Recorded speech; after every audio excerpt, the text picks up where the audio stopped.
Hello, আমি রুমা। আমার ষষ্ঠী সকালটাও শুরু হয়েছিল যে কোনো নর্মাল ডেজের মতো এই চিয়া সিডের জলকে। তারপর ঘুম থেকে উঠেই একেবারে কোমর বেঁধে লেগে পড়লাম কাজে।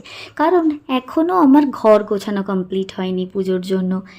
তোমরা কারা কারা আমার মতো আছো বলো তো? যেদিন কাজ করতে ইচ্ছা করে না তো একেবারেই ইচ্ছা করে না, এত ল্যাদ লাগে।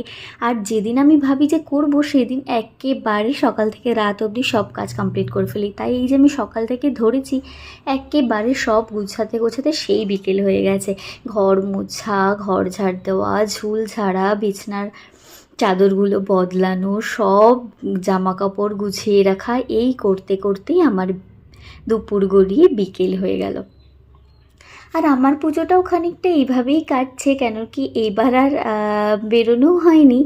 তাই ভাবলাম ঘরের কাজগুলো সব কমপ্লিট করে রাখি। এই তো বিকেলে তারপর স্নান করে লাঞ্চ করে মা জোর করে একটা মিষ্টি দিয়েছিল, সেটাই খাচ্ছিলাম। আর যেটা বললাম, অন্যবারের পুজোর মতো আমার পুজোটা এবার খানিক আলাদাই কেটেছে। পুরোটাই কেটেছে সম্পূর্ণ আমার নিজের সাথে।